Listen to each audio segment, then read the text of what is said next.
বিশেষ বিজ্ঞপ্তি, আসল AKG doctor plus hand sanitiser কিনুন। অসাধু ব্যবসায়ীদের থেকে দূরে থাকুন। Doctor plus, 65/2 MB road, Kolkata 51। Doctor প্লাসের স্যানিটাইজার কেনার সময় এই ঠিকানাটি দেখে কিনুন। সুস্থ থাকুন, সাবধানে থাকুন।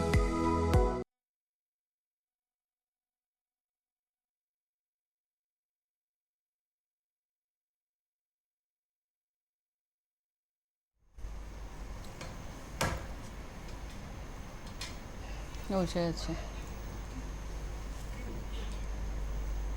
নমস্কার, শুরু করছি ডক্টর প্লাস প্যানেল। আজকে এই অনুষ্ঠানে আমরা, যারা আপনারা দেখেন তারা অবশ্যই জানেন যে আমরা নানা রকম শারীরিক অসুস্থতা নিয়ে কথা বলে থাকি। আজকে আমরা কিন্তু কথা বলবো নিউরোলজিক্যাল কিছু সমস্যা নিয়ে। নিউরোলজিক্যাল কিছু সমস্যা কিছু জন্মগত হতে পারে বা বয়স বাড়ার সাথে সাথেও কিছু সমস্যা থাকতে পারে। তো এই সমস্ত বিষয়গুলো নিয়ে আজকে আমরা কথা বলবো এবং আমাদের সঙ্গে রয়েছেন ডক্টর মধুপর্ণা পাল। ডক্টর পাল, আপনাকে স্বাগত জানাই আমাদের অনুষ্ঠানে। নমস্কার। আর আপনারা তো রয়েছেন সরাসরি আমাদের এই অনুষ্ঠানে কথা বলতে, আপনারা কিন্তু টেলিফোন করতে পারেন স্ক্রিনে দেওয়া টেলিফোন নাম্বারে। ডক্টর পাল, প্রথমে যেটা আমরা জানতে চাইবো যে যেটা বললাম শুরুতে, কিছু জন্মগত সমস্যা থাকে এবং কিছু হচ্ছে গিয়ে বয়স বাড়ার সাথে সাথে সমস্যা বাড়তে থাকে নিউরোলজিক্যাল। তো আপনি যদি একটু আমাকে শুরুতেই ক্লিয়ার করে দেন কি কি ধরনের সমস্যাগুলো জন্মগত হয় এবং বয়স বাড়ার সাথে সাথে কি ধরনের সমস্যাগুলো বাড়তে পারে? হ্যাঁ, দেখুন, জন্মগত যেগুলো মেনলি সেটা দেখা গেছে যে যখন একজন বাচ্চা মায়ের পেটে থাকছে তো তখন ব্রেনটা ডেভেলপ হয়, তো তখন কিছু ডেভেলপমেন্টাল ডিসঅর্ডার্স হতে পারে। যেমন ব্রেন যে ম্যাটারটা দিয়ে তৈরি হয় সেটাকে আমরা গ্রে ম্যাটার, হোয়াইট ম্যাটার বলি, তো সেইটা ঠিকমতো ডেভেলপমেন্ট হয় না। তো সে কারণে অনেক সময় দেখা গেছে যে কিছু স্ট্রাকচারাল অ্যাবনর্মালিটিস হয়, যেমন ব্রেন খুব ছোট হলো বা ব্রেনটা ঠিকমতো ডেভেলপই হলো না, মাথা একদম এবড়ো খেবড়ো মতো একটা মাথা হলো, বা মাইক্রোকেফালি যাকে বলে, মানে বডির তুলনায় মাথাটা ছোট হলো, বা অনেক সময় হয় বডির তুলনায় মাথাটা বড় হলো, যেটাকে আমরা হাইড্রোকেফালাস বলি। তারপরে যেটা জন্মের সময় যখন যেটা খুব কমন হয় যে এখনও অনেক সময় গ্রামের দিকে ডেলিভারি হয়, অ্যাওয়ারনেস নেই হয়তো, তো সেখানে বাড়িতে ডেলিভারির সময় তখন মাথায় কিছু চোট লেগে গেল বাচ্চার, তো পরের দিকে সেটা সেরিব্রাল পলসি হয়ে গেল, যে বাচ্চাটা ঠিকমতো বুদ্ধি ডেভেলপ করলো না। তো এইগুলো ইউজুয়ালি জন্মগত, যেগুলো আমরা কনজেনাইটাল ডিজিজ বলি, সেটা হয়। এটা তো ব্রেন গেল, তারপরে কিছু স্পাইন, হয়তো স্পাইনটা ঠিকমতো ডেভেলপ হলো না, স্পাইনটা একটু ব্যাকা হয়ে গেল কারোর, তো এইগুলো অনেক সময় স্ট্রাকচারাল কিছু জন্মগত অ্যাবনর্মালিটিস হতে পারে। আর সেইটা নিউরোলজিক্যালি কিভাবে অ্যাফেক্ট করে, যদি স্পাইন, তার মধ্যে দিয়ে আমাদের যেটা খাঁচাটা আছে ভার্টিব্রা, তার মধ্যে দিয়ে স্পাইনাল কর্ড যাচ্ছে, তো সেটা যদি ঠিকমতো ডেভেলপ না হয় তো সেক্ষেত্রে কী হয়, স্পাইনাল কর্ডটার উপরেও প্রেশার পড়ে, তো সেখানে বাচ্চা হয়তো টাইমে হাঁটতে পারলো না, বা বাচ্চার কিছু অ্যাবনর্মালি হাত ঠিকমতো ইউজ করতে পারলো না, সেগুলো হতে পারে। আর তাছাড়া কি হয়, জন্মের পরে অনেক সময় দেখা গেছে যে বাচ্চাদের অনেক সময় জন্ডিস হয় না, জন্মের ঠিক পরে পরেই, হ্যাঁ জন্ডিস হয়। তো তখন কি হয়, এই বিলিরুবিন যেটা বডিতে বেড়ে যায় সেটা অনেক সময় ব্রেনে গিয়ে কার্নিকটেরাস করে। তো জন্মের পরেই বাচ্চাদের এই জন্ডিস যখন হয় তখন ব্রেনও সেটাই এফেক্ট করতে পারে। তারপরে কিছু ইনফেকশন আছে, যেমন মেনিনজাইটিস, একটা ব্রেনের ইনফেকশন, সেটাও বাচ্চাদের হতে পারে। সেটা বড়দের যেমন হয়, ইটস নট কমপ্লিটলি যে বাচ্চাদের অসুখ তাই নয়, বড়দেরও এটা হতে পারে। তো জন্মগত মোস্টলি এইগুলো আমরা বাচ্চাদের মধ্যে দেখি। এই যে নিওনেটাল জন্ডিস যেটা হয়, এটা তো বেশিরভাগ বাচ্চার ক্ষেত্রেই হয়। হ্যাঁ, বেশিরভাগ। এখানে জানতে হবে যে নিওনেটাল জন্ডিস অনেক সময় নর্মাল ফিজিওলজিক্যাল জন্ডিসও আমরা বলি, ঠিক আছে, যে বাচ্চাদের ক্ষেত্রে জন্মের পরে পরেই তার বিলিরুবিনটা বাড়লো, উইথ টাইম দেখা যায় যে সেটা ধীরে ধীরে ঠিক হয়ে যায়। আবার কিছু কিছু সময় সেটা খুব প্যাথোলজিক্যাল হয়, যে বিলিরুবিনটা অনেক দিন ধরে বেড়ে রইলো, সেখানে অনেক ট্রিটমেন্ট দিতে হয়, ফটোথেরাপি ট্রিটমেন্ট দিতে হয় বাচ্চাদের, তারপরে ধীরে ধীরে জন্ডিসটা সেটেল হয়। এই যে জন্ডিসটা যদি হয়, বিলিরুবিন লেভেল খুব বেড়ে যায়, তখন সেটা ব্রেনকে অ্যাফেক্ট করে, কার্নিকটেরাস হয়, তো সেটা নিওনেটস মানে বাচ্চাদের ক্ষেত্রে দেখা যায়। বেশ, তার মানে জন্মগত এই সমস্ত সমস্যাগুলো থাকলে সেটা অবশ্যই নিউরোলজিক্যাল সমস্যা তৈরি করতে পারে। এরপর বয়স ধরুন আস্তে আস্তে বাড়ছে, একটা সার্টেন এজের পরও তো অনেকের নিউরোলজিক্যাল সমস্যা দেখা যায়।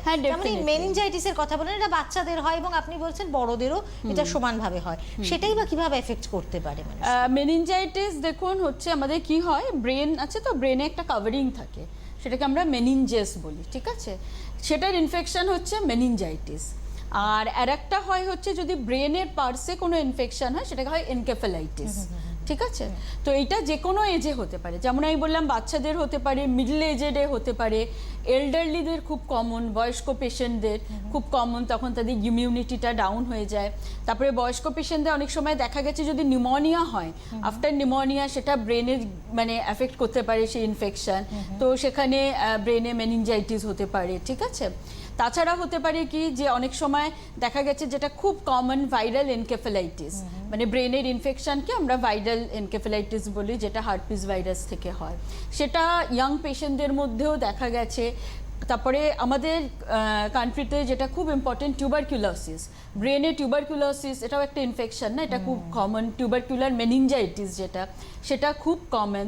তো কাদের হবে? ইউজুয়ালি হচ্ছে যাদের একটু ইমিউনিটি কম, ইমিউনো কম্প্রোমাইজ যেই পপুলেশনটা, যেমন কেউ হয়তো ক্রনিক অ্যালকোহলিক, কারোর ক্রনিক কিডনি ডিজিজ আছে, এই গ্রুপ অফ পেশেন্টসদের একটু কমন ইনফেকশন, যেমন বডির যে কোনো জায়গায় ইনফেকশন হতে পারে, সিমিলারলি ব্রেনেও হতে পারে ইনফেকশন। তো এই ইনফেকশনগুলো ব্রেনে কমন, তখন সেটা মেনিনজাইটিস কি এনকেফেলাইটিস হিসেবে ইউজুয়ালি ম্যানিফেস্ট করে। তারপরে আরেকটা কমন আমি এখানে বলতে চাই, হেড ট্রমা, যদি কারোর মাথায় কোনো চোট লাগলো তারপরে কিন্তু ব্রেনে ইনফেকশন খুব কমন আমরা দেখতে পেয়েছি। বেশ, আচ্ছা একটা কথা ভীষণভাবে জানতে ইচ্ছে করছে, কারণ আমরা তো এখনো সেই কোভিড, আমরা প্যান্ডেমিকের মধ্যেই কিন্তু রয়েছি, আমরা কিন্তু এখনো প্যান্ডেমিক থেকে বাইরে বেরিয়ে আসিনি, বা প্যান্ডেমিকটা ওভার আমরা বলতে পারি না।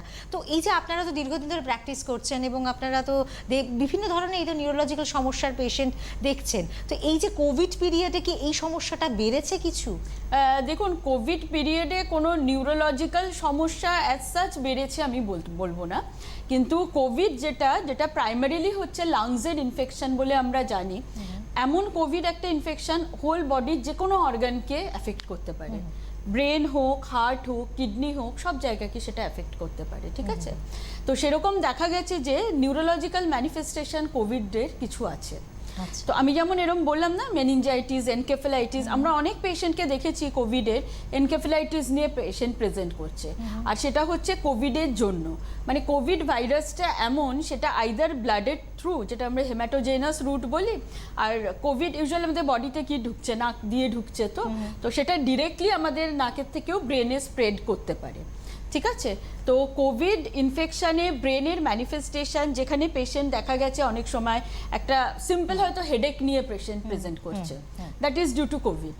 আবার কখনো দেখা গেছে পেশেন্ট একটা কনফিউশন, এনসেফেলোপ্যাথি যেটাকে আমরা বলি, সেটাও ডিউ টু কোভিড হচ্ছে। তারপরে পার্সে ব্রেনের ইনফেকশন, যেটার জন্য এনকেফেলোপ্যাথি হতে পারে বা এনকেফেলাইটিস যেটা ব্রেনের, সেটা নিয়েও পেশেন্ট প্রেজেন্ট করছে। এগুলো তো গেল আপনার ব্রেনের পার্ট। তারপরে দেখা গেছে যে ব্রেনের, যেটা আমরা নিউরোলজিকে as a whole brain, spinal cord plus nerves বডির বলি, তো সেখানে দেখা গেছে যে কোভিডে কিছু পেরিফেরাল নার্ভসের এফেক্ট হচ্ছে। তো সেখানে কি হচ্ছে, পেশেন্ট বলছে হয়তো হাত পা ঝনঝন করছে, তারপরে কি বলছে পেশেন্টের একটা জিবি সিনড্রোম বলে নার্ভের অসুখ আছে। কোভিডের পর আমরা অনেক পেশেন্টে দেখেছি এই জিবি সিনড্রোম, সেটা চার হাত পা ধীরে ধীরে উইক হয়ে যায়, পেশেন্ট চলতে পারে না, একদম বেডবাউন্ড হয়ে যায়, সেটা আমরা পোস্ট কোভিড দেখেছি, মানে it is a post covid manifestation. আচ্ছা, তারপরে আমরা দেখেছি যে কোভিডে muscle pain, severe muscle pain. একজন দর্শক বন্ধু আছেন সঙ্গে। হ্যালো হ্যালো, নমস্কার। হ্যাঁ, একটু জোরে বলতে হবে। হ্যাঁ, নমস্কার। নমস্কার, বলুন। ডাক্তারবাবুকে নমস্কার, আপনাকেও নমস্কার। নমস্কার। হ্যাঁ, বলছি বাইপোলার ডিসঅর্ডার।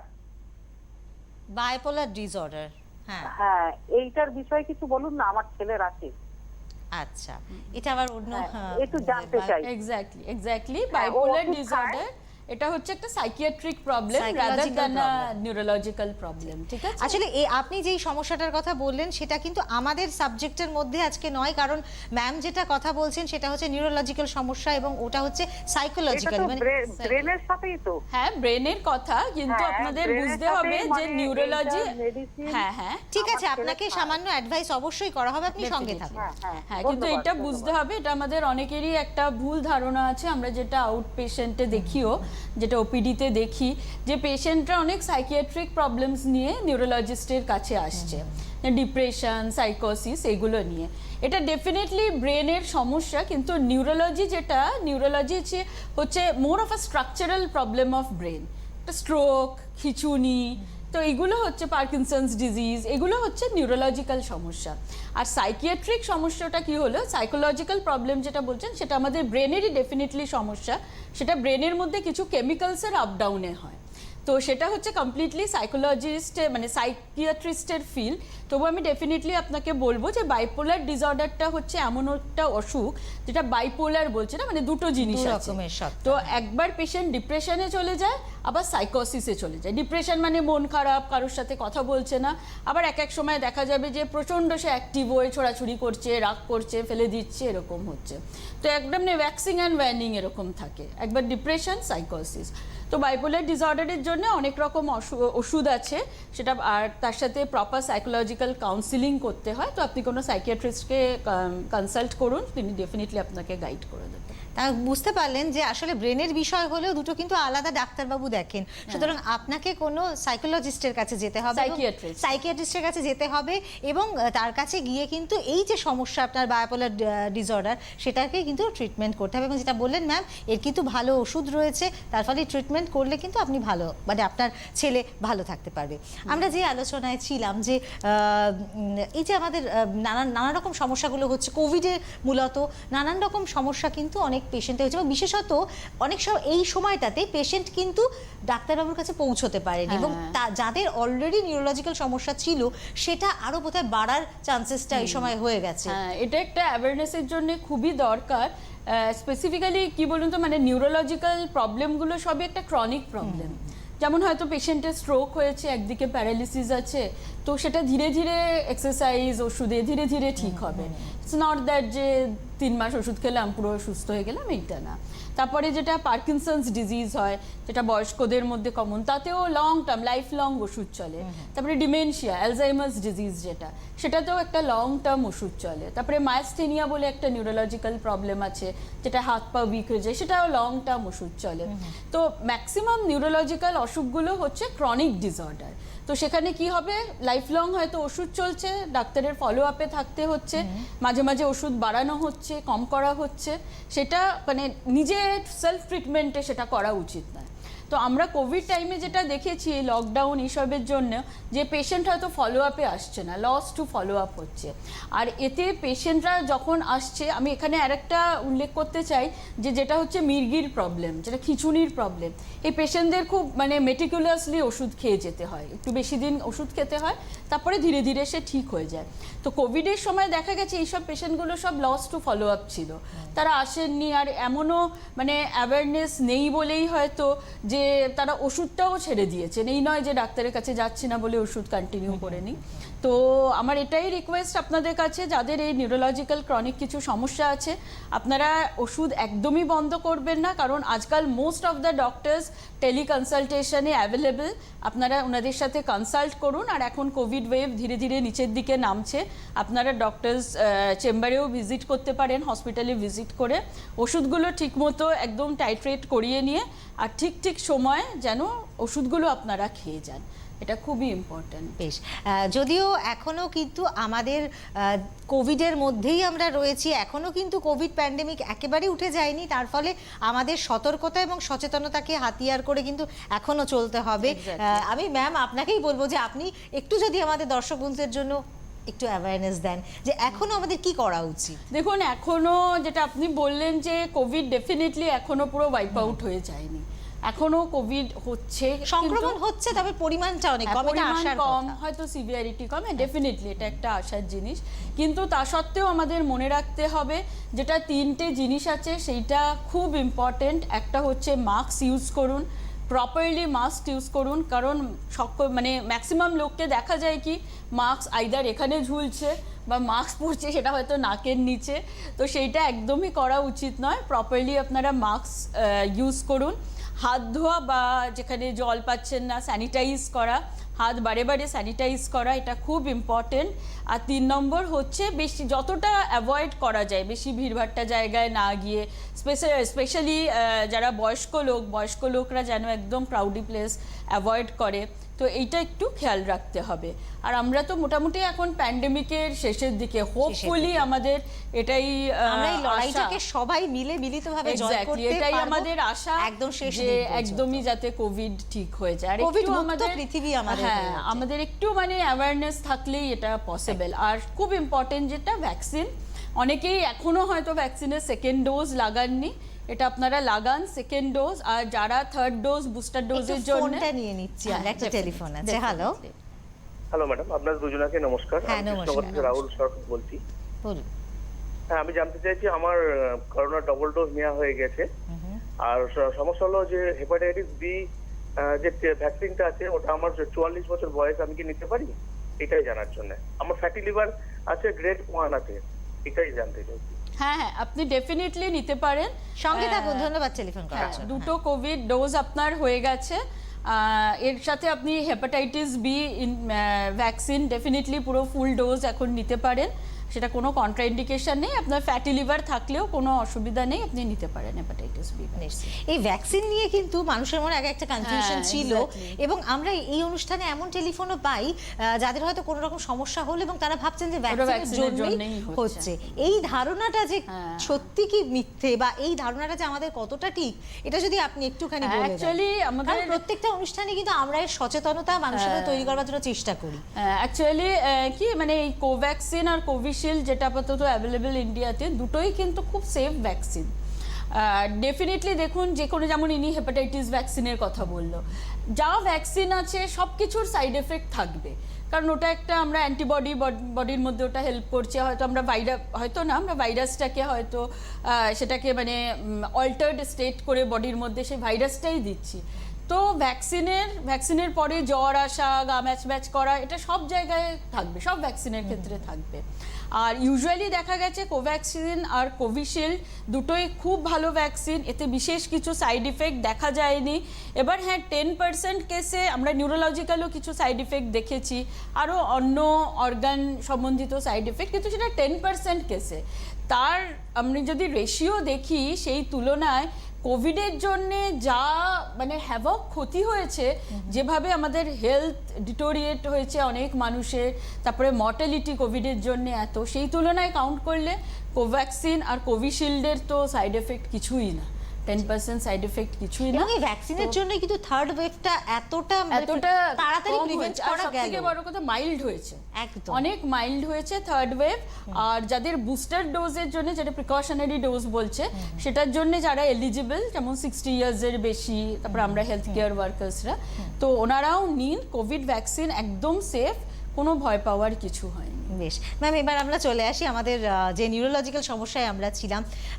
আগামীকাল হচ্ছে কি উইমেন্স ডে, একটু আমরা কথা বলতে চাই যে মহিলাদের নিউরোলজিক্যাল যে সমস্যাগুলো রয়েছে, কি ধরনের সমস্যাগুলো মেয়েদের ক্ষেত্রে বেশি হয়ে থাকে, একটু যদি আপনি বলেন। মেয়েদের ক্ষেত্রে তো আমি সবথেকে আগে বলবো যেটা আমরা ডে টু ডে ওপিডিতে পাই, সেটা হচ্ছে ঘাড়ে ব্যথা আর কোমরে ব্যথা। হ্যাঁ, কারণ মেয়েদের বাড়িতে অনেক কাজ করতে হয়, বা সকলেই, ছেলেদের মধ্যেও দেখা গেছে, কিন্তু মোর অফ আ ফিমেল প্রিডমিনেন্স আমরা দেখি, যেটা স্লিপ ডিস্কের প্রবলেম, এদের ঘাড়ে ব্যথা নিয়ে কি কোমরে ব্যথা নিয়ে প্রেজেন্ট করছে। কোমরে ব্যথা হয়তো পায়ের দিকে রেডিয়েট হচ্ছে সেই ব্যথাটা, বা ঘাড়ের ব্যথাটা হয়তো হাতের দিকে রেডিয়েট হচ্ছে। তো এটা খুব কমন একটা নিউরোলজিক্যাল প্রবলেম, যেটা মহিলাদের মধ্যে একটু বেশি ইনসিডেন্সে দেখা গেছে। তারপরে যেটা ইম্পর্টেন্ট হচ্ছে, যেটা স্ট্রোকের মেল ফিমেল রেশিও মোস্টলি সেমই, কিন্তু আফটার 50 ইয়ার্স দেখা গেছে, 50 বছর বয়স হয়ে গেলে, তখন কিন্তু ফিমেলদের মধ্যে, মানে পোস্ট মেনোপজাল ফিমেলদের মধ্যে স্ট্রোকের ইনসিডেন্স একটু বাড়ছে। ঠিক আছে, তারপরে কিছু এখানে আমি একটা বলতে চাই, যেটা খিঁচুনি, এপিলেপসি, যেটা খিঁচুনির অসুখ, সেটা মহিলা পুরুষ দুজনদের মধ্যেই সেম, কিন্তু মহিলাদের মধ্যে এটার অ্যাওয়ারনেসটা খুব দরকার। কারণ অনেক সময় আমরা দেখেছি যে পেশেন্টরা যদি হয়তো টিনেজে কেউ খিঁচুনির এই সমস্যা নিয়ে আমাদের কাছে এলো, তারপরে তার পোস্ট ম্যারিটাল লাইফ, বিয়ের পরের লাইফটা খুবই এরকম মানে বাড়ির শ্বশুরবাড়ির লোক যদি জানতে পারে তার খিঁচুনির প্রবলেম ছিল, তো তারা সেটাকে একটা মেয়েটা অসুস্থ বা কিছু বলে তাকে এরকম করে রাখে। আর ইভেন এটা অনেক ক্ষেত্রে আমরা দেখেছি যে সেপারেশনের একটা কজ। হ্যাঁ, তো সেটা একটা অ্যাওয়ারনেস খুব দরকার যে খিঁচুনি মহিলা পুরুষদের মধ্যে ইকুয়ালি হতে পারে। আর সবথেকে বড় কথা, খিঁচুনি থাকলেও একজন মেয়ে সে একদম নর্মাল একটা ম্যারিড লাইফ লিড করতে পারে, তার বাচ্চা হওয়ারও কোনো সমস্যা হয় না। আর এই নয় যে মায়ের খিঁচুনি থাকলে সেটা বাচ্চার মধ্যে আসবে, সেটা কখনোই নয়। কিছু কিছু ছোট্ট ক্ষেত্রে কথা জিজ্ঞাসা congenital করি, আসে। এই যে খিঁচুনিটা অনেক সময় দেখা যায় যে 5 বছর বয়স অবধি, অনেক সময় বলেন বাড়ির বড়রা বলেন যে ছোটবেলায় খিঁচুনি ধাঁচ থাকলে পর সে 5 বছর পর্যন্ত তার সেটা হয় এবং তারপর অটোমেটিক্যালি ঠিক হয়ে যায়। এই যে কনসেপশনটা, এটা কি ঠিক? হ্যাঁ, অনেক সময় এটাকে আপনার যেটা বলে সেটা হচ্ছে নিওনেটাল সিজার বলে বা চাইল্ডহুড সিজার, মানে মেনলি এটাকে নিওনেটাল সিজারের মধ্যে আমরা ধরতে পারি। তো 5 ইয়ার্স অবধি এই সিজারটা খুব কমন হয়, তারপরে ধীরে ধীরে আপনা আপনি ঠিক হয়ে যায়। মানে কিন্তু ওটা অনেক ক্ষেত্রে meningitis লোক বা আছে ওই সমস্যার না সাথে এরকম কোনোভাবে যে সম্পর্ক কোনো নেই। সমস্যা থাকবেই এরকম কিছু না, কিন্তু অনেক সময় সেটা ব্রেনে কোনো স্ট্রাকচারাল কোনো অ্যাবনর্মালিটিস থাকতে পারে। কিন্তু কিছু ক্ষেত্রে দেখা গেছে যে এই যে মানে এই বাচ্চাদের এই যে লেস দ্যান 5 ইয়ার্স যে পিডিয়াট্রিক গ্রুপে যে সিজারটা হয়, তো সেইটা অনেক সময় কিন্তু পরেও এটা কন্টিনিউ হয়ে যায় কিছু সংখ্যক পেশেন্টে। যে সবাই 5 বছরের পরে ঠিক হয়ে যাবে এই নয়, কিছু পেশেন্টে এটা পরেও সিজারটা কন্টিনিউ হয়ে যায়।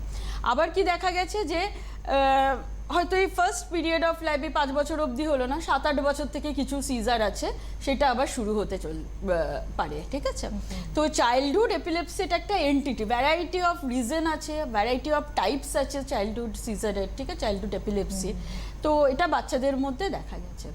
আর যেটা আমরা ডিসকাস করছিলাম যে ফিমেলসদের মধ্যে আর কি নিউরোলজিক্যাল প্রবলেম কমন, সেটা হচ্ছে আরেকটা এন্টিটি হয় যেটাকে আমরা অটোইমিউন এনসেফ্যালাইটিস বলি।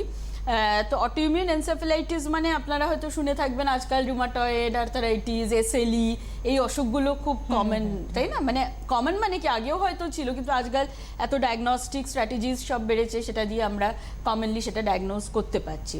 তো সেইটাকে আমরা একটা এন্টিটি হয় যেটা ব্রেনে হয়, অটোইমিউন এনসেফ্যালাইটিস বলে।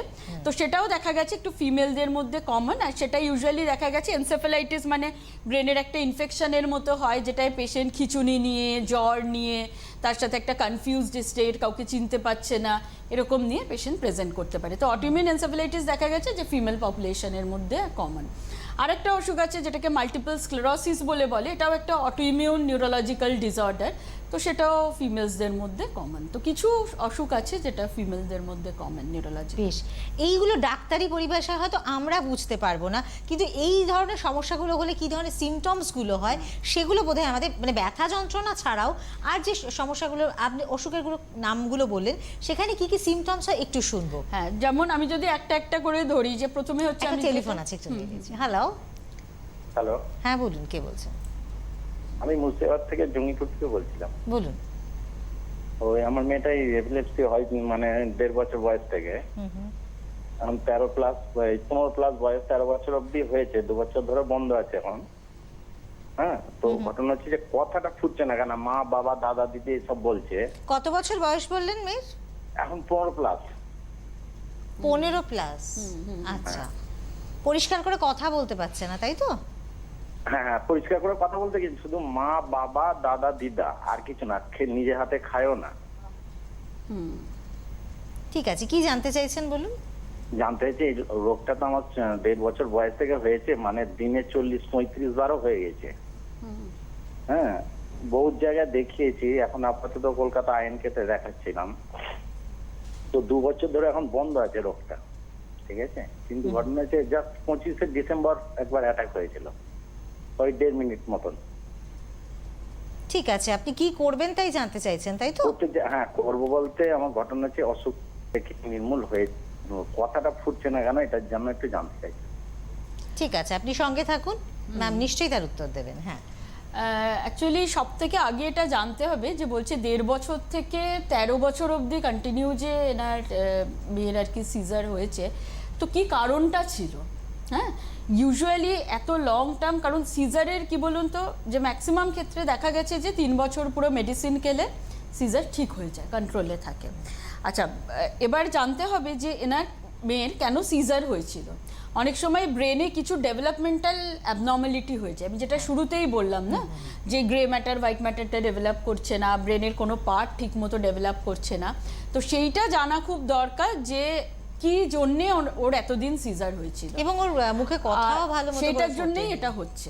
ঠিক আছে, নিশ্চয়ই ওর এমআরআই তে হয়তো দেখা গেছে কিছু ব্রেনে অ্যাবনর্মালিটিস আছে, ব্রেনটা হয়তো ঠিকমতো ওর কিছু পার্ট হয়তো ডেভেলপ হয়নি, যেই জন্যে ও সিজার হচ্ছে, সেই জন্যই ওর আজকে কথাও এখনো মানে 15 বছর এখনো মা বাবা এইটুকুই বলছে না। এবং যেটা বলছে যে 2 বছর ধরে হয়নি, 2 বছর হয়নি কিন্তু 25 ডিসেম্বর হয়েছে।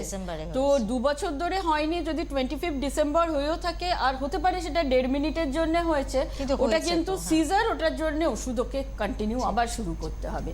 যেই নিউরোলজিস্টকে আপনি দেখান, আপনি ওনার কাছে যান, আবার ওষুধ শুরু করতে হবে। আর যেটা স্পিচের প্রবলেম, সেটার আপনি প্রাইমারি কি অসুবিধা সেটা জানুন, যে এমআরআইতে অ্যাবনর্মালিটি আদেও ওর আগে স্পিচ আসবে নাকি আগে গিয়ে। আর একটা যেটা হেল্প করে সেটা হচ্ছে স্পিচ থেরাপি। এইসব ক্ষেত্রে স্পিচ থেরাপি খুব হেল্প করে, যে যেমন হাত পায়ের উইকনেস হলে কি আমরা এক্সারসাইজ ফিজিওথেরাপি করাই না, তো সেরকমই স্পিচ থেরাপি হয়, স্পিচ থেরাপিস্ট ধরে ধরে কথা বলা শেখায়, সেটা খানিকটা হেল্প করতে পারে। বেশ, তাহলে আপনি নিশ্চয়ই শুনলেন যে কোনো স্পিচ থেরাপিস্টের কাছে গিয়ে ওকে একটু দেখানো উচিত, এবং যে ডাক্তারবাবুর আন্ডারেও ট্রিটমেন্ট করছে সেখানে একবার ভালো করে কারণটা জানেন, একবার কথা বলুন ডাক্তারবাবুর সাথে, ভালো মতো করে কথা বলুন এবং তার কারণটা জানবার বোঝবার চেষ্টা করুন। আশা করি ভালো হবে, আমরা এটাই আশা রাখি। আর একজন দর্শক বন্ধু আছেন, হ্যালো। কোনো কারণে হয়তো যোগাযোগ বিচ্ছিন্ন হয়ে গেছে, যেই আলোচনায় আমরা ছিলাম, যে এই যে মহিলাদের নানা রকম সমস্যাগুলো, যেগুলো আপনি নাম ধরে ধরে বললেন, কিন্তু আমরা সাধারণ মানুষ, আমরা নামগুলো বুঝি না, আমরা সিমটমস বুঝবো। ব্যথা যন্ত্রণা ছাড়া কি কি ধরনের সিমটমস হতে পারে? একটা তো ব্যথা যন্ত্রণা, স্লিপ ডিস্ক, কোমর থেকে পায়ের দিকে ব্যথা, ওটা হয়েই গেল। ঠিক আছে, তারপরে আমি যেটা অটোইমিউন এনসেফ্যালাইটিস এন্টিটিটা বললাম, সেটায় পেশেন্ট ইউজুয়ালি অ্যাবনর্মাল বিহেভিয়ার থাকে, যে চিনতে পারছে না নিজের লোককে, ভুলে যাচ্ছে কথা, চেঁচামেচি করছে, সব ফেলে দিচ্ছে। আর এই পেশেন্টগুলোই কি হয় বলুন তো, অনেক সময় এগুলো আমরা সাইকিয়াট্রিস্ট প্রবলেমের, হ্যাঁ, সে হচ্ছে সাইকিয়াট্রিস্টকে বছরের পর বছর দেখাচ্ছে, কিন্তু একটা হয়তো এমআরআই করলে দেখা গেল না, ওর মধ্যে কিছু ফিচার্স অফ অটোইমিউন এনসেফ্যালাইটিস আছে। সেটা ডেফিনেটলি ডিফারেন্সিয়েট করা আপনাদের কাজ না, সেটা ডিফারেন্সিয়েট করা ডাক্তারেরই কাজ। তো মানে সবকিছু আর কি অ্যাবনর্মাল বিহেভিয়ার সাইকিয়াট্রিক প্রবলেমের জন্য না, অনেক সময় অটোইমিউন এনসেফ্যালাইটিসেও এরকম দেখা যায়। আর যেটা হচ্ছে ফিমেলসদের মধ্যে অনেক কমনলি দেখা গেছে। তারপরে আমি যেটা বললাম মাল্টিপল স্ক্লেরোসিস, এটা ফিমেল পপুলেশনের মধ্যে একটু বেশি ইনসিডেন্সে হয়। সেখানে কি হয়, সেখানে এটা একটা ব্রেন আর নার্ভের প্রবলেম। আমাদের ব্রেনে কি হয় বা স্পাইনাল কর্ডে কি হয়, নিউরনস থাকে কিছু ব্রেনে স্পেসিফিক্যালি, সেই নিউরনসগুলো একটা কাভারিং শীট থাকে, যেটাকে মাইলিন বলে। ঠিক আছে, যেমন একটা তারের উপরে একটা কাভার থাকে না, সেই ব্রেনে নিউরনসের উপরে ওরকম একটা কাভার থাকে। তো অনেক সময় কি হয়, সেই কাভারটা হয়তো কিছু কারণে, যেটা অটোইমিউনিটি, যেটার কারণ মানে বডি নিজেরই ইমিউন সিস্টেমকে চিনতে পারছে না, সেই জন্য কি হয়, ওই কাভারটা হয়তো মানে ডিস্ট্রয় হয়ে যাচ্ছে। আচ্ছা, তখন কিছু সমস্যা হয়। কি সমস্যা হয় সেটা হচ্ছে, মাঝে মাঝে দেখা গেছে যে হট করে হাত পা ঝনঝন করে উইক হয়ে গেল, হয়তো হাত ওঠাতেই পাচ্ছেন না। ঠিক আছে, সাডেনলি মানে এই নয় যে সেটা সবসময় স্ট্রোকে হবে এরকম। আর মানে মাল্টিপল স্ক্লেরোসিসে কি হয় বলুন তো, যে পেশেন্ট হয়তো 1 সপ্তাহ এরকম সিমটম হলো, তারপরে আবার পুরো নর্মাল হয়ে গেল, নর্মাল চলতে শুরু করলো। তো এরকম ভ্যাকসিন ওয়ানিং হয়। তো সেখানে যে কোনো হাত পায়ের মধ্যে যেখানে উইকনেস হতে পারে বা অ্যাবনর্মাল কিছু টিংলিং, নামনেস, মানে হাত পা একদম ঠান্ডা হয়ে বসে যাচ্ছে, ওঠাতে পারছে না, যেন কোনো সার নেই হাত পায়ে, সেরকম সিমটমস হতে পারে। ঠিক আছে, তো ইউজুয়ালি মাল্টিপল স্ক্লেরোসিসের এই সিমটমসগুলো হতে পারে। বলার একটাই কারণ, যে যদি এরকম সাডেনলি দেখছেন হাত পা ঝিনঝিন হয়ে পড়ে যাচ্ছে, হাত পা বারবার নামনেস এসে যাচ্ছে, হ্যাঁ, তো তখন আর কি সেটাকে আপনারা ওই কিছুই না বলে ইগনোর না করে, এটাই যে হাত পা ঝিনঝিন করা, এগুলো কিন্তু খুব কমন ব্যাপার, মানে প্রত্যেকটা মানুষেরই হয়। কিন্তু কখন আমি সতর্ক হব যে না এটা আমার একটা সিরিয়াস কোনো সমস্যা হতে চলেছে, তখন আপনারা সতর্ক হবেন যখন দেখবেন এই জিনিসটা ডেইলি হচ্ছে। আর ডেইলি ওয়াইজ হয়ে যেটা আমাদের ডেইলি অ্যাক্টিভিটিসকে হ্যাম্পার করছে। আচ্ছা, মানে আমরা হয়তো বসে আছে, কারণ সবাই পা একটু মুড়ে বসলে পা হয়তো ঝিনঝিন ঝিনঝিন করে, করে, সেই জন্য হ্যাঁ, তো কেউ নিউরোলজিস্টের কাছে যাবে না। কিন্তু এমন একটা স্টেজ এসে যাচ্ছে যখন দেখছে না এই প্রবলেমটা আমার ডেইলি হচ্ছে, এমনি বসে থাকলেও হচ্ছে, আর এমন হচ্ছে আমি যেন ডেইলি কাজ করতে পারছি না, তো তখন আমাদের একটু কনসার্ন হওয়া উচিত। তখন আইদার ফিজিশিয়ান নয়তো কোনো নিউরোলজিস্টের কাছে গিয়ে আপনারা সেটা কনসার্ন করুন, সেটা ইম্পর্টেন্ট। আচ্ছা, এই যে বিষয়গুলো আপনাদের বলা হচ্ছে, এটা হাত পা ঝিঝি করছে বা একটুখানি অবশ লাগছে, আবার এটা হলেই যে আবার ভেবে নেবেন যে আপনার বিশাল আমার একটা multiple সমস্যা sclerosis হয়ে হচ্ছে, গেছে, এটা নয়, সেরকমও এটা নয়। ডেফিনেটলি নয়। বারবার আমাদের জিনিসটা মনে রাখতে হবে যে যেই জিনিসটা আমাদের ডেইলি অ্যাক্টিভিটিসকে হ্যাম্পার করছে, Exactly. এটা যে কোনো ডাক্তারের কাছে গেলেও না, যেটা আর একটা খুব কমন সমস্যা হয় হাত কাঁপার, মানুষের হাত কাঁপছে, আমি ভয়ের এবং চোটে এই যে চলে হ্যাঁ, গেলাম। হাত যেরকম পরীক্ষায় একটু নার্ভাস হলে পর হাত কাঁপে, অনেকেরই কাঁপে। ছেলে এটা আপনি যে কোনো নিউরোলজিস্টের কাছে গেলে না, নিউরোলজিস্ট ফার্স্ট কোশ্চেন আপনাকে জিজ্ঞেস করবে যে এই হাত কাঁপাটা কি আপনার ডেইলি অ্যাক্টিভিটিসকে হ্যাম্পার করছে, Exactly. Then it should be treated. Okay, একটা টেলিফোন আছে, একটু নিয়ে নি। হ্যালো, হ্যাঁ নমস্কার ম্যাডাম, হ্যাঁ নমস্কার, কে বলছেন? এই বীরভূম থেকে বলছিলাম। বলুন। হ্যাঁ বলছিলাম, আমি ওই 10 বছর বয়স, আমার ছেলে তো ওই আপনার কিডনি ইনফেকশন আছে। কি আছে আরেকবার একটু বলুন জোরে। কিডনি ইনফেকশন মানে ওর অ্যালবুমিনটা বেড়ে যায়। কিডনি হ্যাঁ আমাদের পরিষ্কারভাবে শুনতে পাচ্ছি না, একটু বলুন। হ্যাঁ বলছিলাম ম্যাডাম, ওই কিডনি ইনফেকশন আছে আর কি। আর একবার একটু কষ্ট করে বলুন প্লিজ। কোথায় ইনফেকশন আছে? কিডনি জাতীয় সমস্যা বলছিলাম, কিডনি জাতীয় সমস্যা। কিডনি, তাই তো? কিডনির সমস্যা, হ্যাঁ। কিডনির সমস্যা, আচ্ছা হ্যাঁ, তারপর? তো ঘটনা হচ্ছে ওই ঠান্ডা লাগে, খুব ঠান্ডা লাগে, ঠান্ডাতে কিডনিতে খুব কি কাজ করে। সমস্যা ওর, কি প্রবলেম? ইনফেকশন ওর অ্যালবুমিনটা বেড়ে যায় আর কি, ফুলে যায়। এটা তো ইউনিট টেস্টে নেফ্রোলজিস্টকে অ্যালবুমিনটা কনসাল্ট চলে আসে, বুঝতে করবেন, পারলেন? এটা নিউরোলজিক্যাল কোনো হ্যাঁ সে তো অবশ্যই। ঠিক আছে, আপনি টেলিফোন করেছেন, ধন্যবাদ টেলিফোন করার জন্য। কিন্তু কিডনির সমস্যা, নিউরোলজিক্যাল সমস্যা কিন্তু এক জিনিস নয়। কিডনির সমস্যা হলে আপনাকে নেফ্রোলজিস্টের কাছে অবশ্যই যেতে হবে, যিনি কিডনির ডাক্তার। তো তার কাছে গিয়ে অবশ্যই আপনি এই বিষয়ে আপনার যা সমস্যা হচ্ছে ছেলে সেটা জানান। আমরা এই বিষয় নিয়ে আপনাকে কোনো হেল্প করতে পারলাম না আজকের অনুষ্ঠানে। আরো একজন দর্শক বন্ধু আছেন। হ্যালো, হ্যালো, আমি বসিরহাট থেকে বলছি, জয়া দে। বলুন। আমার এই নাতির বিষয়ে একটু ম্যামের সাথে কথা বলতাম। আমার নাতির এই 2 বছর 4 মাস বয়স, কিন্তু এখনো সম্পূর্ণ কথা বলতে শেখেনি, জানেন? কথা বলতে পারে না তা না, কয়েকটা বলে, কিন্তু সামান্য কথা যে 2 বছর 4 মাস বয়সে যেরকম কথা বলা সেরকম বলে না। এই বাবাকে বা, তারপরে কাকা ইচ্ছে হলে কাকা, দাদা, মাম্মাম, দিদি মন হলো, কিন্তু যে 2 বছর 4 মাস 2 বয়সে বছর যেরকম 4 মাস কথা- বয়স তো? হ্যাঁ হ্যাঁ। আর কিছু নভেম্বরের 4 তারিখে। কোনো অসুবিধে? না না না না, এমনি ভীষণ ছটফটে, জলি হাসি, মানে ভীষণই ভালো, কিন্তু কথাটা বলতে পারে না হলে আমার খুব মনটা খারাপ লাগে। আমি ওর দিদা বলছি। আচ্ছা বেশ, কিছু 2 বছর জিজ্ঞাসা 4 মাস বয়স। এমনি না ঠিকঠাক অ্যাকচুয়ালি কথা বলে, ঠিক আছে ঠিক আছে, হ্যাঁ হ্যাঁ। না আপনি ফোনটা রেখে আপনি শুনতে থাকুন। হ্যাঁ, এমনিতে যেটা বললেন যে খুব জলি একদম চনমনে থাকে, অনেক সময় কি হয় ডিলেড স্পিচ ডেভেলপমেন্ট, এটা অনেক বাচ্চার ক্ষেত্রে দেখা যায়, দেরি করে কথা বলে। হ্যাঁ, আপনাদের একটু ওয়েট করতে হবে, আপনারা স্পিচ থেরাপিস্টের হেল্প নিতে পারেন। আর যদি কানে ঠিকমতো শুনতে পায় এটা দেখে নিতে হবে। তো আপনারা যে কোনো নিউরোলজিস্ট বা নিউরোলজিস্ট কি ইএনটি স্পেশালিস্টের কাছেও যেতে পারেন। তো কিছু কানের টেস্ট আছে, তো সেগুলো বেড়া বলে হয়, তো সেগুলো করে দেখে নিতে হবে শুনতে পাচ্ছে নাকি জিনিসগুলো, ঠিকমতো শুনতে পেলে তবেই তো বলবে। আর আমার যেটা শুনে আপনার নাতির ক্ষেত্রে মনে হচ্ছে এটা ডিলেড স্পিচ ডেভেলপমেন্ট হচ্ছে, একটু টাইম লাগছে।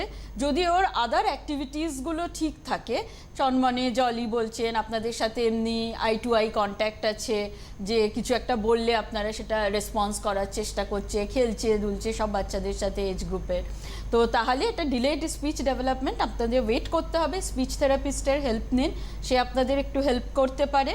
কিন্তু আর অন্য কোনো সমস্যা আছে নাকি সেইটার জন্যে আপনারা কোনো নিউরোলজিস্টকে কনসাল্ট করুন, যেটা বেসলাইন কিছু, যেমন আমি বললাম কানের একটা টেস্ট হয়, বেড়া একটা এমআরআই করে দেখে নেওয়া যে আর কোনো প্রবলেম নেই, তো সেগুলো একবার এক্সক্লুড করে নেওয়া। আচ্ছা, এই যে ডিলেড স্পিচ যেটা হয় সেটা কতদিন পর্যন্ত, মানে কতটা সময় পর্যন্ত আমি অপেক্ষা করবো যে না দেরি হচ্ছে, তারপরে আমার অবশ্যই ডাক্তারের কাছে যাওয়া প্রয়োজন? দেখুন ইউজুয়ালি যেটা উনি 2 বছর 4 মাস বললেন না, তো উনি আরো ওয়েট করতে পারেন 3 ইয়ার্স, কারো কারো দেখা গেছে 4 ইয়ার্সে গিয়েও 4 স্পিচ বছরের কথা ডেভেলপমেন্ট বলে, হ্যাঁ। হচ্ছে। তো সেক্ষেত্রে ভয় পাওয়ার কিছু নেই, আপনারা ওয়েট করুন। ওর বিহেভিয়ারটা ঠিক আছে, এটা একটা প্লাস পয়েন্ট, আর হোপফুলি কথা বলতে এবং শুরু হালকা হালকা করবে। কথা বলছে বললেন তো, কিন্তু হ্যাঁ। মানে অত বেশি করে বলছে না, বলবে, এত চিন্তা করার বলবে, কিছু আমারও নেই, মনে একটু হচ্ছে শুনে অপেক্ষা বলবে। করুন। কিন্তু হ্যাঁ। তাও মনে হচ্ছে বলে বসে থাকা না, যদি ওনাদের হ্যাঁ, একান্তই লাগে আপনারা ডেফিনেটলি কোনো নিউরোলজিস্টকে কনসাল্ট করুন, তারপরে আগে কিছু টেস্ট আছে করিয়ে নেওয়া উচিত। তো ডাউট থাকবে না, না 1 বছর না তো চিন্তায় থাকবে। ঠিক ঠিক ঠিক, অবশ্যই। যদি আপনার মনে হয় সেরকম ভাবে যে কোনো অ্যাবনর্মালিটিস আপনি বুঝতে পারছেন, তাহলে অবশ্যই ডাক্তারবাবুর কাছে নিয়ে যাবেন। তবে আমাদের মনে হচ্ছে যে নিশ্চয়ই আপনার নাতি কথা বলবে, চিন্তার কোনো কারণ নেই। আমরা যে প্রসঙ্গে ছিলাম, যে হাত পা কাঁপার প্রসঙ্গটা, কারণ অনেক সময় যে একটু টেনশন হলো, নার্ভাসনেস, তার থেকেও কিন্তু অনেক অল্প বয়সে পরীক্ষা দিতে গেলে হয়। বা কোথাও একটা গেলে কিন্তু হাত পা কাঁপে বা হাতের তালু ঘাম হয়, ঘেমে যায়। ঘেমে যায়। তো এইগুলো কি কোনো সমস্যা? হ্যাঁ, এগুলো ইউজুয়ালি দেখা গেছে অনেক যারা মানে অ্যাংশিয়াস খুব লোক থাকে যারা, তাদের একটু এরকম হাত কাঁপার কারণ সমস্যা যে থাকে। হাতটা দিয়ে লিখছে তার যদি টেনশন একটা হয়, তা তো লেখাটা ঠিক মতো হবে না। না, সেই জন্যই একটা খুব ইম্পর্টেন্ট এখানে কথা হচ্ছে যে সবসময় যে কোনো নিউরোলজিক্যাল সিমটমসগুলো সেগুলো জানতে হবে আমাদের ডেইলি অ্যাক্টিভিটিসকে হ্যাম্পার করছে নাকি। যেই একজন ছেলে মেয়ে কারোরই যার হাত কাঁপছে, তার লেখা চেঞ্জ হয়ে গেছে, পরীক্ষায় সে লিখতে পারছে না, দ্যাট শুড বি ট্রিটেড, সেটার চিকিৎসা করা দরকার, ঠিক আছে। সেক্ষেত্রে কিছু মেডিসিন আছে, কিছু অ্যাংজাইটিক মেডিসিন আছে, যে এত স্ট্রেস কমানোর কিছু আছে, সেগুলো খেলে অনেক সময় এরকম পেশেন্ট ঠিক থাকে। এক্সামের টাইমে কারণ একই স্ট্রেস থাকে, তার উপরে যদি কারোর আর যে কোনো টাইপের ট্রেমার, এই হাত কাঁপার অসুখ যেটা, সেটা যে কোনো কিন্তু স্ট্রেস থাকলে বাড়ে, ঠিক আছে। তো সেটা যদি এমনি যেটা স্ট্রেস ইনডিউসড হচ্ছে, সেটাও যেটা সাইকোজেনিক ট্রেমার বলি আমরা অনেক সময়। আর আরেকটা হচ্ছে যেটা আপনার যেটা এসেনশিয়াল ট্রেমার হয়, যে ফ্যামিলিয়াল হয়তো হাত কাঁপার কারোর টেন্ডেন্সি আছে, সেটাও কিন্তু স্ট্রেসে বাড়বে। ঠিক, আমি এই প্রসঙ্গে আসছি, তার আগে একটা টেলিফোন নিয়ে নি। হ্যালো, হ্যালো, হ্যাঁ, কে বলছেন? বলছি আমি নমিতা রায়চৌধুরী ব্যারাকপুর থেকে বলছি। বলুন। হ্যাঁ, হুম। আমি না খাওয়া দাওয়ার পরে, আমার বয়স 59। হ্যাঁ, বলুন। খাওয়া দাওয়ার পরে আমার হাত পা গুলো জ্বালা করে, গা হাত পা জ্বালা করে। আচ্ছা, আর কোনো সমস্যা, প্রেশার এইসব কিছু রয়েছে? High blood Sugar pressure? আছে? প্রেশার আছে আমার। সুগার আছে, ডায়াবেটিস সুগার আছে? নেই, প্রেশার আছে। প্রেশার রয়েছে? সুগার নেই তো? না, আচ্ছা, ঠিক আছে। খাওয়া দাওয়ার পরে গা হাত পা জ্বালা করে। হুম, আচ্ছা, ঠিক আছে, আপনি শুনতে থাকুন। হ্যাঁ, বলুন। দেখুন, যেটা হাত পা জ্বালা করার সমস্যা বলছে, সেটা অনেক কিছু কারণে হয়। হ্যাঁ, আমরা এগুলোকে পেরিফেরাল নিউরোপ্যাথির সিমটম বলি। বার্নিং সেন্সেশন একটা হাতে, পায়ে খুব কমন, যেটাকে বার্নিং ফিট সিনড্রোম বলে, ঠিক আছে। তো ইউজুয়ালি দেখা গেছে মোস্ট অফ দ্য কেসেসে ডায়াবেটিক বা যারা প্রি ডায়াবেটিক হয়, তাদের কিন্তু এই সমস্যাটা খুব দেখা যায়, ঠিক আছে। আর মহিলাদের ক্ষেত্রে অনেক সময় পোস্ট মেনোপজাল সিমটমস, কারোর অনেক বয়স, ওনার যেমন 59 ইয়ার্স বলছেন বোধহয়, না 59 বছর বয়স বললেন, তো পোস্ট মেনোপজাল সিমটমসগুলো অনেক ক্ষেত্রে অনেক দিন থেকে সেটা আমাদের জানা হলো না যে ওনার মেনোপজ হয়ে গেছে। হ্যাঁ, অবভিয়াসলি না, 59 ইয়ার্স হলে তো মেনোপজালই হবে। তো সেই সিমটমসগুলো অনেকের থেকে যায়। আর দ্বিতীয়ত, যেটা প্রি ডায়াবেটিক, অনেক সময় হয়তো উনি ডায়াবেটিস না জানেন না, সেজন্য আফটার সার্টেন এজ একটা ডায়াবেটিসের টেস্ট করা উচিত, সুগার টেস্ট করিয়ে নেওয়া উচিত। তো প্রি ডায়াবেটিক্সের মধ্যেও এই বার্নিং ফিট বা হাত পা জ্বালা করা খুব কমন। তারপরে আরেকটা কিছু ভিটামিন ডেফিসিয়েন্সিতে হতে পারে, ভিটামিন B12 ডেফিসিয়েন্সি, অনেক সময় ভিটামিন E ডেফিসিয়েন্সিতে, তো এই হাত পা জ্বালা করার প্রবলেম হয়ে থাকে। তো যদি আপনার এরকম প্রচণ্ড হাত পা জ্বালা করে, আমরা অনেক সময় কি দেখেছি স্পেসিফিক্যালি নর্দার্ন ইন্ডিয়ায়, না এই হাত পা জ্বালা করা এত সিভিয়ার হয় যে লোকে মেহেন্দি মেখে রাখে, মেহেন্দি ঠান্ডা করে, তো হাত পায়ে একদম মেহেন্দি মেখে রাখে যে ওটা ঠান্ডা করে যাতে হাত পা। তো যদি এই সমস্যা হয়, এটা ডেফিনেটলি আপনার নার্ভেরই কিছু প্রবলেম হচ্ছে, পেরিফেরাল নিউরোপ্যাথি বলে যেটাকে। সেক্ষেত্রে আপনি যান কোনো নিউরোলজিস্টকে কনসাল্ট করুন। কিছু টেস্ট আছে, নার্ভ কন্ডাকশন টেস্ট বলে, ব্লাড টেস্টও কিছু আছে, সেগুলো করিয়ে কেন হচ্ছে জানা উচিত। যদি ওগুলো নর্মাল থাকে তো তবুও ওষুধ আছে, ওষুধ খেলে এটা ঠিক হয়ে যায়। বেশ, তাহলে বুঝতে পারলেন দিদি, আপনাকে ম্যাম কনসাল্ট করতে বললেন, আপনার এটা নার্ভেরই কোনো সমস্যা থেকে এরকম হচ্ছে, তাহলে আপনি ইমিডিয়েটলি ডাক্তারবাবুর সাথে কনসাল্ট করুন, এবং যদি কোনো সমস্যা থাকে ওষুধ খেলে আপনি নিশ্চয়ই ভালো থাকবেন। হ্যালো, হ্যালো, হ্যাঁ বলুন। আমি ভাটপাড়া থেকে বলছি, বয়স 53 বছর। হুম।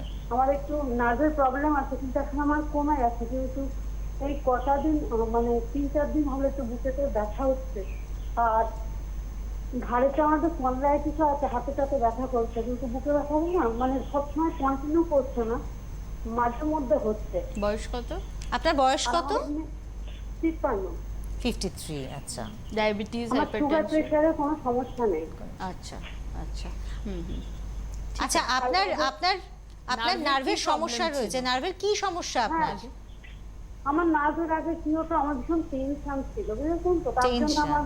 আমি এখন নার্ভের সমস্যা হয়েছে, এখন মানে মানে ভীষণ সব ব্যাপারে চিন্তাটা বেশি হয়, সমস্ত ব্যাপারে কোনো কিছু, মানে খবর বলুন, কিছু বলুন, মেয়ের ব্যাপারে, তারপরে মানে আচ্ছা, আশেপাশে। আপনি কি ডাক্তার দেখিয়েছিলেন, না আপনার মনে হলো আপনার নার্ভের সমস্যা এটা? না না, আমি ডাক্তার দেখিয়েছিলাম, আমি ওষুধ, এই যে আপনার সঙ্গে কথা বলছি সেটাও কিন্তু আমার একটু টেনশন হয়, মানে আচ্ছা, অসুবিধা হয়।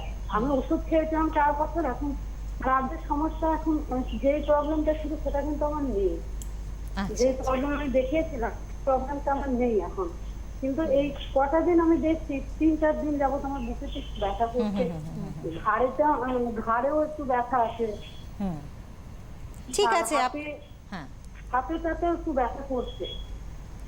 কিছু জিজ্ঞাসা?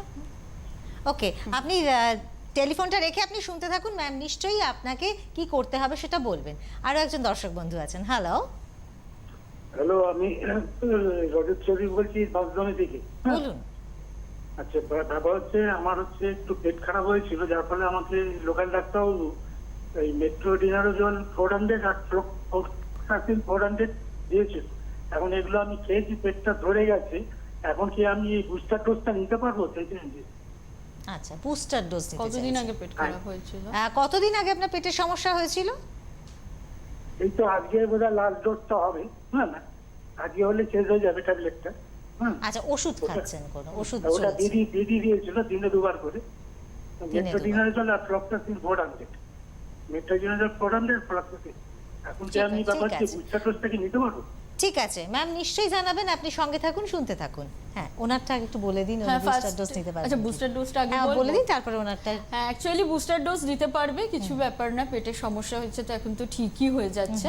আপনি যদি এলিজিবল হন বুস্টার ডোজ নেওয়ার জন্য, ডেফিনেটলি আপনি ওয়েট মানে কি 1-2 দিন ওয়েট করে নিতে পারেন, কোনো অসুবিধা নেই, আপনি নিতে পারেন ডেফিনেটলি বুস্টার ডোজ। আর একজন যিনি ফোন করেছিলেন, হ্যাঁ, ওনার আমি ওনারটা 53 বলতে বছর চাই, বয়স। ওনার 53 ইয়ার্স বুকে ব্যথা বয়স। হচ্ছে, হ্যাঁ, হ্যাঁ। বুকে ব্যথা হচ্ছে, আগে একটা নার্ভের সমস্যা ছিল, এখন সেটা ঠিক আছে। আচ্ছা, প্রথমেই বলা দরকার এখানে যে অনেক পেশেন্ট আমাদের এসে কমপ্লেন করে নার্ভের সমস্যা।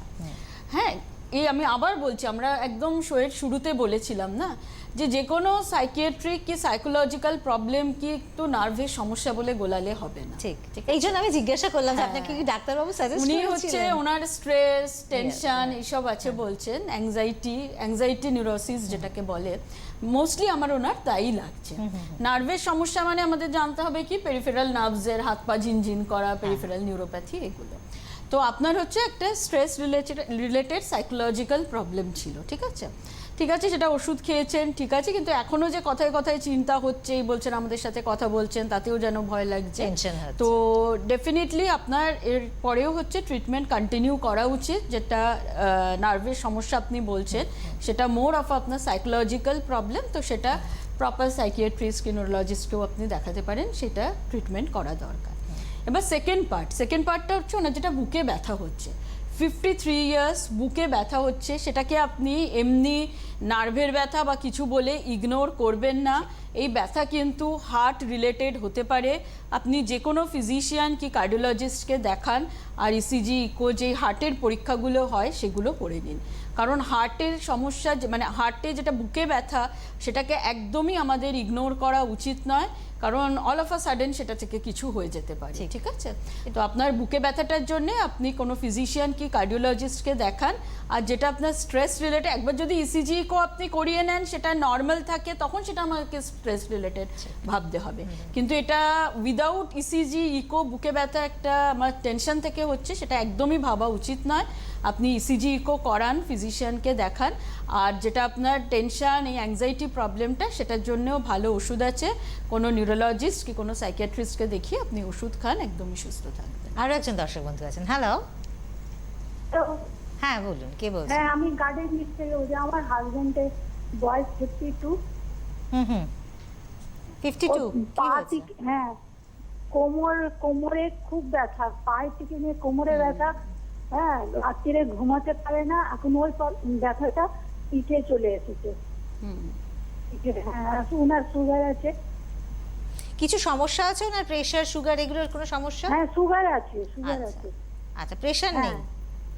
না, প্রেশার নেই, ঠিক আছে, প্রেশার লো আছে, কিন্তু ওই ঘুমোতে পারছি না, মানে ব্যথার জন্য ঘুমোতে পারে। ঠিক আছে, আপনি টেলিফোনটা ছেড়ে শুনতে থাকুন। ধন্যবাদ টেলিফোন করার জন্য। হ্যাঁ ম্যাম। ওনার যেটা হচ্ছে সেটা হচ্ছে স্লিপ ডিস্কের প্রবলেম হচ্ছে, ঠিক আছে, যেটাকে আমরা মেডিকেল ভাষায় লাম্বোস্যাক্রাল র্যাডিকুলোপ্যাথি বলি। আর ওটাই ওরকমই হয়, একদম কোমর থেকে একটা পা ধরে সিভিয়ার পেন হয়। আর ইউজুয়ালি পেশেন্ট যখন রিল্যাক্স করে, রাতে শুয়ে যখন, সেই ব্যথাটা বাড়ে। তো এটা হচ্ছে আপনার স্লিপ ডিস্কের প্রবলেম হচ্ছে। এই জন্যে আপনি ফেলে রাখবেন না এই ব্যথা, অনলি পেন কিলার এটার সলিউশন না, ব্যথা বাড়তেই থাকবে। সেজন্য আপনি কোনো নিউরোলজিস্টকে কনসাল্ট করুন, এতে এমআরআই করা দরকার কোমরের, আর করার পরে প্রপার ট্রিটমেন্ট করালে স্লিপ ডিস্কের প্রবলেম পুরো ঠিক হয়ে যায়। বেশ, আমরা যে প্রসঙ্গে ছিলাম, আমরা যে নিউরোলজিক্যাল সমস্যাগুলো, আপনি হাতের যে হাত কাঁপার প্রসঙ্গে আপনি ফ্যামিলির প্রসঙ্গটা বলছিলেন, আমাদের যদি জেনেটিক এই ধরনের কোনো সমস্যা থাকে, তাহলে কি নিউরোলজিক্যাল সমস্যাগুলো আসতে পারে পরিবারে যদি কারো থাকে? হ্যাঁ, ডেফিনেটলি কিছু অসুখ আছে যেগুলো মানে রানস ইন ফ্যামিলি, হেরিডিটারি যেগুলো আর কি। তার মধ্যে খুব কমন যেটা এই ট্রেমার নিয়ে কথা হলো, হাত কাঁপার প্রবলেম, সেটা খুব কমন। এটা ফ্যামিলিতে এসেনশিয়াল ট্রেমার বলে, বাবার থাকলে ছেলের হচ্ছে এরকম। তারপরে কিছু ডিজিজ খুব প্রমিনেন্ট হয় যেটা ফ্যামিলিতে, একটা হান্টিংটনস ডিজিজ বলে একটা অসুখ আছে। সেটা কি হয়, খুব অ্যাবনর্মাল মুভমেন্ট হয় হাত পায়ে। মানে আমরা দেখেছি যে একটা ফ্যামিলি ট্রি যখন করা হয়, যে 3-4টে জেনারেশন ধরে হয়তো ওই অসুখ চলছে, হাত পা অ্যাবনর্মালি কাঁপে বা হাত পা ছুঁড়তে থাকে, তার সাথে একটু বিহেভিয়ারাল প্রবলেম হয়, একটু বিহেভিয়ারের প্রবলেম হয়, ঠিক আছে। এইটা একটা ফ্যামিলিয়াল। আরও দেখা গেছে কিছু মাসেলের অসুখ, হ্যাঁ, মাস্কুলার ডিস্ট্রফি, যেটা খুব কমন, একটা ডুশেন মাস্কুলার ডিস্ট্রফি বলে একটা অসুখ আছে, যেটায় দেখা গেছে যে বাচ্চা হয়তো নর্মাল জন্মালো, তারপরে ধীরে ধীরে বাচ্চার হাঁটার শক্তি চলে গেল, 12-13 বছরে বাচ্চা একদম হুইল চেয়ার বাউন্ড হয়ে গেল। তো সেটাও ফ্যামিলিতে রান করে, ডুশেন মাসেলের কিছু প্রবলেমস, সেগুলো ফ্যামিলিতে রান করে। তারপরে যে এপিলেপসি নিয়ে কথা হলো, কিছু সংখ্যক এপিলেপসি আছে দেখা গেছে, খুবই কম পার্সেন্টেজ, সেটাও ফ্যামিলিতে, যে মায়ের আছে বাচ্চারও হলো, সেটা খুব সংখ্যক 1-2% পেশেন্টসদের সেটা হতে পারে। তো কিছু তো ডেফিনেটলি হেরিডিটারি প্রবলেমস নিউরোলজিক্যাল। এপিলেপসির ক্ষেত্রে কোনো ভ্যাকসিন, যদি আমি এই রকম ভাবে দেখি যে মা বা বাবার হয়তো রয়েছে, সেক্ষেত্রে মানে ফ্যামিলিতে যাতে বাচ্চার যাতে না হয় তার জন্য কোনো ভ্যাকসিন নেই, কোনো ভ্যাকসিন নেই। যে কোনো হেরিডিটারি জেনেটিক অসুখ যেটা হয়, সেটা প্রিভেন্ট করার কোনো ভ্যাকসিন ওরকম হয় না। যে আমি একটু নিয়ে নিই। হ্যালো হ্যালো হ্যালো, বলুন বলুন, কে বলছেন? হ্যালো, আমি ম্যাডামের সঙ্গে কথা বলতে পারি? হ্যাঁ, নিশ্চয়ই, বলুন। হ্যাঁ, আচ্ছা, আমি দমদম থেকে বলছি। বলুন বলুন। আচ্ছা, আমার মধ্যে মধ্যে ডান পায়ের মানে নি জয়েন্টটা, ওটা একদম মানে পুরো স্টিফ হয়ে যায়। সেটা কি কারণে? এমনি কোনো যে পেইন আছে তা নয়, কিন্তু একদম পুরো স্টিফ হয়ে যাচ্ছে। আপনার বয়স কত? 42। আর কোনো সমস্যা রয়েছে? না, মধ্যে মধ্যে একটু হাতেও জয়েন্টে আর কি হয়, সেটা সাময়িক হয়তো কাজটা প্রেশারে হয়ে স্ট্রেসে হচ্ছে, কিন্তু ডান হাত পাটা বেশিরভাগ সময় তো রাস্তায় চলাফেরা করছি, চলতে হঠাৎ করে মানে একদম টট হয়ে যাচ্ছে। এটা কি কারণে? আচ্ছা, খালি হাঁটুতে? আপনি যে হাতেও বলছেন, হাতের অন্য কোন জয়েন্টে হচ্ছে? অন্য কোনো জয়েন্টে না, এই কাঁধের কাজটা, সেটাও রাইট সাইডে। কোনটা কি বলছেন? দুটোই রাইট সাইডে। রাইট সাইডে, হাঁটুতে এবং হাতে, তাই তো? কাঁধে? হ্যাঁ হ্যাঁ হ্যাঁ। কাঁধেও কি হচ্ছে? কাঁধে নেই, কাঁধে কোনো কাঁধে নেই, ব্যথা নেই, শুধু প্রেশার হাতে টেশার এবং নর্মাল, পায়ে। কোনো অসুবিধা নেই, কিন্তু হঠাৎ করে করেই পাটা স্টিফ হয়ে যাচ্ছে একদম পুরো। ঠিক আছে, ঠিক আছে, আপনি শুনতে থাকুন। ধন্যবাদ টেলিফোন করার জন্য। হ্যাঁ, যে হাঁটু স্টিফ হয়ে যাচ্ছে, ওনাকে খালি বাঁ হাঁটু স্টিফ হচ্ছে, দেখা প্রথমেই উচিত ওটা হচ্ছে অস্টিওআর্থারাইটিস হচ্ছে না তো। অস্টিওআর্থারাইটিসে কি হয়, আমাদের যে নি জয়েন্টটা আছে তার স্পেসটা একটু কমে যায়, আর ওখানে যে ফ্লুইডটা আছে সেটা অনেক শুকিয়ে যায়। তো সেই জন্য যদি আপনার হাঁটুতে বারবার এই প্রবলেম হয় তো হাঁটুর মিনিমাম একটা এক্সরে করে কোনো ফিজিশিয়ানকে কনসাল্ট করা উচিত, কোনো ডাক্তারকে কনসাল্ট করা উচিত, যেটা অস্টিও আর্থারাইটিস হচ্ছে না তো, কারণ 40 ইয়ার্সেও হতে পারে, যে হতেই পারবে না, কারণ ওনার ওয়েট কীরকম সেটাও জানতে হবে। একটু ওবিজ হলে অস্টিও আর্থারাইটিস খুব কমন, ঠিক আছে। আর হাতের ব্যথাটা উনি যেটা বলছেন সেটা তো অত ওনার না, তাও আমার হিস্ট্রি শুনে মনে হচ্ছে ইট মে বি অস্টিও আর্থারাইটিস, এক হাতেই যদি ব্যথা হয়ে থাকে। তো সেই হিসেবে আপনি কোনো ফিজিশিয়ানকে দেখান, কিছু টেস্ট আছে, বোথ আপনার এক্সরে, কিছু ব্লাড টেস্ট আছে, সেগুলো করে কি হচ্ছে সেটা ইনভেস্টিগেশন করার দরকার। বেশ, এই যে ইনভেস্টিগেশনের প্রসঙ্গটা আসলো, একটু শুনতে চাইবো যে কি ধরনের ইনভেস্টিগেশন হয়, যে ধরনের সমস্যার কথা আমরা শুনলাম, নানান ধরনের সমস্যার কথা শুনছি, কি ধরনের ইনভেস্টিগেশন করা হয়? দেখুন, ইনভেস্টিগেশন মানে দোজ রিলেটেড টু ব্রেন যেগুলো, তাই না, স্ট্রোক, এপিলেপসি, এগুলোর জন্যে MRI is the investigation of choice. MRI brain যেখানে অ্যাভেলেবেল নয়, অ্যাটলিস্ট সিটি ব্রেন একটা করা উচিত, সিটি স্ক্যান। কিন্তু এত মানে আমাদের মানে সব ডায়াগনস্টিক্স এত এখন অ্যাডভান্সড হয়ে গেছে, তো সেখানে মোস্টলি এমআরআই সব জায়গায় অ্যাভেলেবেল। এমআরআইয়ের পরে তার হায়ার লেভেল হচ্ছে পেট স্ক্যান, এইসব আছে। কিন্তু আমাদের ডে টু ডে লাইফে যেটা সব থেকে ইম্পর্টেন্ট হচ্ছে সেটা হচ্ছে একটা সিটি স্ক্যান, এমআরআই ব্রেন, যেটা আমরা ব্রেনের টেস্টের জন্যে, ব্রেন ইনভেস্টিগেশন, আর স্পাইনাল কর্ডের জন্যও এমআরআই খুব কমন। একটা টেলিফোন আছে, একটু নিয়ে নি। হ্যালো হ্যালো, কে বলছেন? হ্যালো, আমি সাইথা থেকে বলছি দিদি। বলুন। বলছি আমার এই বাঁ পাটা মানে যেন ওই প্রেমের মতো কামড়াইছে আমার। বলুন। হ্যাঁ, বাঁ পাটা আমার প্রেমের মতো কামড়াইছে। আচ্ছা আচ্ছা, বাঁ পাটা। হ্যাঁ। আপনার বয়স কত? আমার 44। 44। আচ্ছা। সুগার, প্রেশার কিছু? হ্যালো, হ্যাঁ, আপনার কি আর কোনো সমস্যা রয়েছে? প্রেশার বা সুগার এগুলো কোনো সমস্যা রয়েছে? হাই ব্লাড প্রেশার রয়েছে কি? সুগার না দিদি, এসব কিছু নেই, কিন্তু আমার এই বাঁ পাটা মানে ওই মানে কোমর থেকে, কোমরের বাঁ দিক থেকে মনে হচ্ছে একবার পাটা ওই মানে প্রেমে যেমন কামড়ায় না, হ্যাঁ, ভিতরে মানে প্রেমে কামড়াইছে, চিবি চিবি চিবি চিবি করছে। আচ্ছা, ঠিক আছে, আপনি শুনতে থাকুন, ম্যাম নিশ্চয়ই আপনার কি করণীয় সেটা বলবেন। হ্যালো হ্যালো, বলুন। নমস্কার ম্যাডাম, আমি দক্ষিণেশ্বর বালুঘাট থেকে বলছি। বলুন। আমি মার বিষয়ে একটু জানতে চাচ্ছি। আমার মার বয়স হচ্ছে 60 বছর বয়স। মার 2 মাস আগে গল ব্লাডার স্টোন অপারেশন হয়েছে। হ্যাঁ, হ্যালো, বলুন, শুনছি। তো উনি কি এখন ওই করোনা কোভিড যে 19 এর বুস্টার যে ডোজটা রয়েছে সেইটা কি নিতে পারবেন 2 মাস পরে? ঠিক আছে, শুনতে থাকুন। হ্যাঁ, বুস্টার ডোজ এখন নিতে পারবে, 2 মান্থস হয়ে গেছে অপারেশনে, তো ডেফিনেটলি আপনার মা 60 ইয়ার্স নিয়ে নেওয়া উচিত এখন বুস্টার ডোজ। আর যেটা ফার্স্ট কোশ্চেনটা বলছিলেন, একবারে পিঁপড়ে কামড়ানোর মতো লাগছে কোমর থেকে পা অবধি, দেখুন মানে আমি তো অনলি সিমটমসটা শুনছি যেরকম হচ্ছে, এক পাই হচ্ছে। ইউজুয়ালি এরকম সিমটম দেখা যায় স্লিপ ডিস্কের প্রবলেমে, এরকম সিমটম দেখা যায়। স্লিপ ডিস্কে যে সবসময় ব্যথা হবে তাই না, পেশেন্ট অনেক সময় এটাকে আমরা প্যারেস্থেশিয়া বলি মেডিকেল ভাষায়। তো দেখা গেছে একটা পায়ে পুরো কোমর থেকে পা অবধি যেন অবশ হয়ে আসছে।